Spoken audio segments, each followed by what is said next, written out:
Hi friends, मेरा नाम भूपेंद्र रुका है और आपका मेरे चैनल एस्ट्रो मोटिवेशन में बहुत बहुत स्वागत है। फ्रेंड्स, सबसे पहले मैं आप लोगों से माफ़ी मांगना चाहूँगा। अब आप लोग सोचते होंगे कि जब भी नई वीडियो बनाते हैं माफ़ी मांगते रहते हैं, तो उसका रीज़न ये है कि देखिए, आप लोग के जो कमेंट्स रहते हैं उसको देख के मैं जवाब देने की कोशिश भी करता हूँ, लेकिन समय की बहुत पाबंदी रहती है।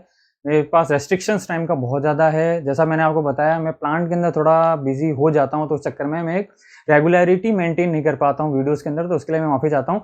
कोई बात नहीं, बिना किसी टाइम वेस्ट किए अपन इस टॉपिक पे आते हैं। इस वीडियो का टॉपिक क्या है? इस वीडियो का टॉपिक जो है वो आपने कमेंट्स में भी बहुत लोगों ने लिखा है कि सर कुछ ऐसा पता लग सकता है कि कोरोना जो हो रहा है वो किसके लिए कितना घातक है या किसको कितना अफेक्ट करेगा, किसकी कितनी हेल्थ को अफेक्ट कर सकता है। तो मुझे लगा कि इस बारे में क्यों नहीं आप लोगों से एक डिस्कशन करना चाहिए थ्रू वीडियो।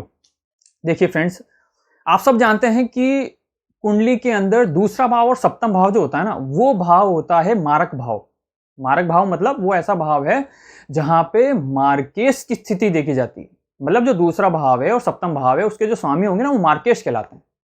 मार्केश क्यों कहलाते हैं? मार्केश का मतलब पहले अपन समझ लेते हैं ना। मार्केश क्यों? मार्केश का मतलब होता है मारक। मारक मतलब जो आपकी मृत्यु के कारक हों वो मारक कहलाते हैं। आपकी मौत के जो कारक हैं, आपकी मौत जिससे हो सकती है, जिस दशा अंतर दशा में हो सकती है, किन कारणों से हो सकती है, वो हम दूसरा भाव सप्तम भाव से देखते हैं। अब क्वेश्चन आता है कि भाई कुंडली में दूसरा भाव सप्तम भाव में ऐसा क्या है कि भाई उसको आप मारक बोल रहे हो? ऐसा कोई कोई तो कंडीशन रही होगी कि भाई उनको दूसरा और सप्तम भाव को मारक की श्रेणी में रखा गया। तो देखिए, उसका सबसे बड़ा रीजन है तीसरा भाव और अष्टम भाव जो होता है वो आयु का कारक होता है। थर्ड भाव और एट्थ भाव जो होता है कुंडली का, वो होता है आयु का भाव। आयु मतलब आपकी आयु उससे देखी जाती है। ठीक है। तीसरा भाव और भी चीजों का कारक होता है। तीसरा भाव जो है वो पराक्रम का कारक भी होता है ना, आपके छोटे भाई बहनों का कारक भी होता है, आपकी मेंटल स्टेबिलिटी का कारक भी होता है। अष्टम भाव आयु के साथ साथ आकस्मिक धन लाभ का भी कारक होता है। आपको कैसे पैसा जो है आकस्मिक मिल सकता है। तो तीसरा भाव और अष्टम भाव तो बिल्कुल बात समझ में आ गई कि भाई आयु के कारक होता है डेफिनेटली। लेकिन इसका सेकंड और सेवंथ भाव से क्या रिलेशन है? तो देखिए, थर्ड भाव का जो ट्वेल्थ भाव है, मतलब थर्ड भाव से आप जब गिनेंगे ना, तो ट्वेल्थ भाव जो है वो व्यय भाव बनता है। आप सब जानते हैं कुंडली में पहला बहुत अच्छे से समझा चुका हूं। अगर मैं कंफ्यूज कर रहा हूं तो प्लीज मेरी पहले की वीडियोस देख लीजिएगा, लेकिन बहुत ब्रीफली बता देता हूं। देखिए, लग्न से जो 12 भाव होता है ना, वो व्यय का भाव होता है। तो आप थर्ड भाव को अगर लग्न बना देंगे तो इसका ट्वेल्थ भाव कौन सा होगा? सेकंड भाव। थर्ड भाव से गिनेंगे ना, 1 2 3 4 6, ट्वेल्थ में जब आएंगे तो सेकंड भाव बनेगा। मतलब अगर आपका पराक्रमेश मतलब आपकी आयु का व्ययश ढूंढेंगे तो कौन होगा? सेकंड भाव का स्वामी। और वैसे ही सेवंथ भाव के साथ है। एट्थ भाव भी मैंने बताया आपका आयु भाव है। तो एट्थ भाव का ट्वेल्थ भाव यानी एट्थ भाव मतलब आयु का भाव है। आयु के भाव का व्ययस्थ मतलब व्यय भाव कौन होगा? सेवंथ भाव। तो एट्थ भाव और थर्ड भाव के व्यय जो है वो सेकंड और सेवंथ बनते हैं। इस वजह से सेकंड और सेवंथ जो है वो मारक भाव कहलाते हैं। क्लियर है? ठीक है। अब दूसरी कंडीशन कि सर आप षष्टम भाव, अष्टम भाव और ट्वेल्थ भाव को भी बोलते हो कि खराब है। खराब है, बिल्कुल खराब है, लेकिन मारक की श्रेणी में नहीं आते हैं। लेकिन वो एक प्रॉब्लमेटिक भाव जरूर है, वो आपको प्रॉब्लम्स जरूर दिखाते हैं। तो वो भी मारक की श्रेणी में है, लेकिन थोड़ा लो लेवल पे है। ठीक है। जैसे क्रिकेट में होता है ना कि भाई ओपनर्स होंगे वो बेस्ट होंगे, उसके बाद फिर मिडिल ऑर्डर आता है, फिर लो ऑर्डर जो है, लोअर ऑर्डर जो है वो बॉलिंग का बिल्कुल बैटिंग के लिए अप्रोप्रिएट नहीं है। वैसा ही सेम टू सेम आप यहां समझ लीजिए कि जो मारक हैं वो आपके ओपनर्स हैं, वो मतलब प्योर मारक हैं। जो मिडिल ऑर्डर है मतलब जो बीच के जो मारक जैसी कंडीशंस रखते हैं आपकी लाइफ के अंदर, वो होगा षष्टम भाव, अष्टम भाव और ट्वेल्थ भाव। सिक्स्थ भाव, एट्थ भाव एंड ट्वेल्थ भाव, और थोड़ा बहुत थर्ड भाव को भी हम ले लेते हैं। क्लियर है? सिक्स्थ भाव, एट्थ भाव और ट्वेल्थ भाव जो हैं वो भी मारक कहलाएंगे, और प्योरली मारक सेकंड भाव और सेवेंथ भाव होते हैं। अब आप बोलेंगे यार सेकंड और सेवेंथ भाव तो आपने बोल दिए मारक हैं, तो दो भाव तो खराब। अब आपने बोला थर्ड भाव भी खराब, फिर आपने बोला षष्टम भाव खराब, फिर आपने बोला अष्टम भाव खराब, फिर आपने बोला 12 भाव भी खराब।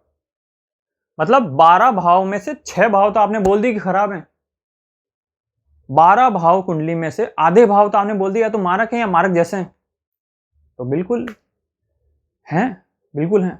इसीलिए किसी को भी आप देखेंगे लाइफ में तो एक दशा के बाद जो दूसरी दशा आती है ना, वो थोड़ी सी खराब ही आती है पहले की से, क्योंकि कुंडली में सेटिंग इस तरह से है कि यहाँ पे आप कलयुग में अगर आप आए हो, आप सोच रहे हो मैं ऐश करने आया हूँ, तो ये तो आप भूल जाइए, ऐश करने के लिए यहाँ कोई नहीं आया। यहाँ सब अपने कर्ज उतार रहे हैं या फिर कर्मों का फल दे रहे हैं जो पिछले जन्म में हमने कर्ज रखे हैं किसी के ऊपर।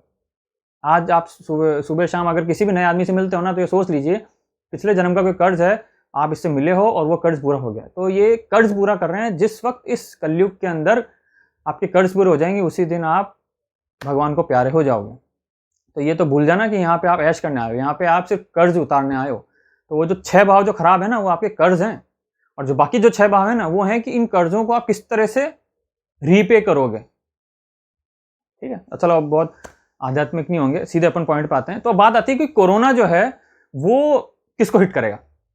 तो देखिए, नोट डाउन कर लीजिए, जिसकी भी कुंडली में मारक भाव की दशा चल रही है, इसका मतलब सेकंड भाव और 7वें भाव की अगर दशा चल रही है, महादशा चल रही है, और उसके अंदर अंतरदशा भी सेकंड भाव के स्वामी और 7वें भाव के स्वामी की आ जाएगी, तो आप समझ लीजिए कोरोना आपको होगा और आपकी मृत्यु की सिचुएशन बन जाएगी।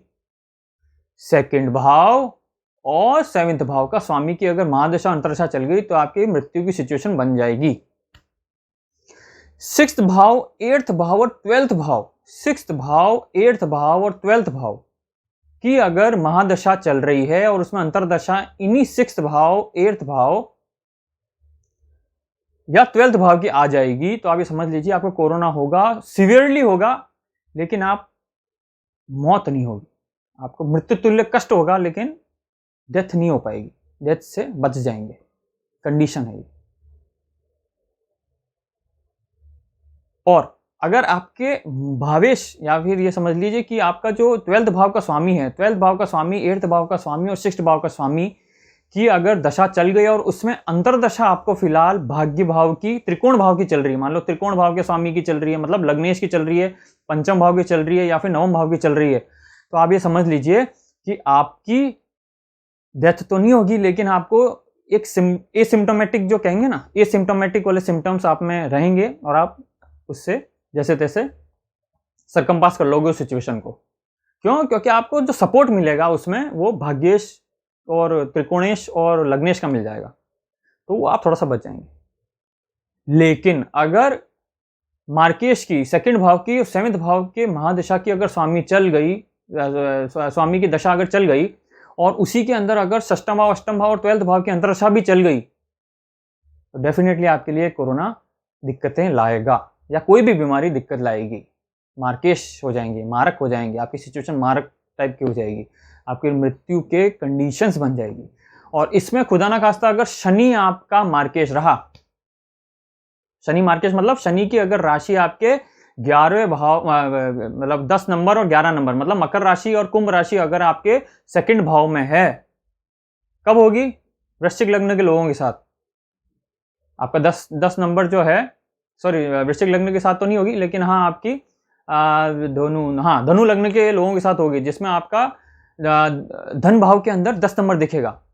तो दैट मीन्स आपका मार्केश शनि बनता है, और शनि जो है वायु का कारक है, और शनि अगर मार्केश हो जाता है तो डेफिनेटली आपके लिए बहुत बड़ी दिक्कत आ रही है। तो घबराने डरने की जरूरत नहीं है। अगर आपकी सिचुएशन ऐसी है, मार्केश आपके शनि बन चुके हैं, सेकंड भाव और 7वें भाव के स्वामी की दशा चल रही है और उसमें अंतरदशा भी अगर 6th भाव, 8th भाव और 12th भाव की आ गई है, डरे नहीं, घबराए नहीं, हनुमान जी की जरूर एक बार पूजा करें, ओम हनु हनु मनते नमः का मंत्र जरूर जाप करें, और डेफिनेटली आपको शनिवार के दिन एक जो शनि का तत्व है, कौन सा है? ऑयल, उसको आपको गरीबों में दान जरूर करना है। उससे आपका मैग्नेटिक फील्ड शनि की थोड़ी कम होगी और आपको राहत मिलेगी। और महामृत्युंजय मंत्र का आप जाप करेंगे तो भी आपको बहुत ज़्यादा हेल्प मिलेगी। बीज मंत्र जो हैं आपके मारक भाव के, उनका मंत्र का उच्चारण करने से भी आपको सफलता मिलेगी। बीज मंत्र आप सब जानते हैं सारे ग्रहों के क्या होते हैं। नहीं पता है तो आप मेरी कुंडली जो पहले मैंने जो वीडियोस बना रखी है उसमें आप देख लीजिए, मैंने बीज मंत्र के बारे में बता रखा है। तो फ्रेंड्स, मुझे लगता है कि आप क्लियर इस कॉन्सेप्ट को समझ गए होंगे कि कोरोना और ज्योतिष का क्या रिलेशन है।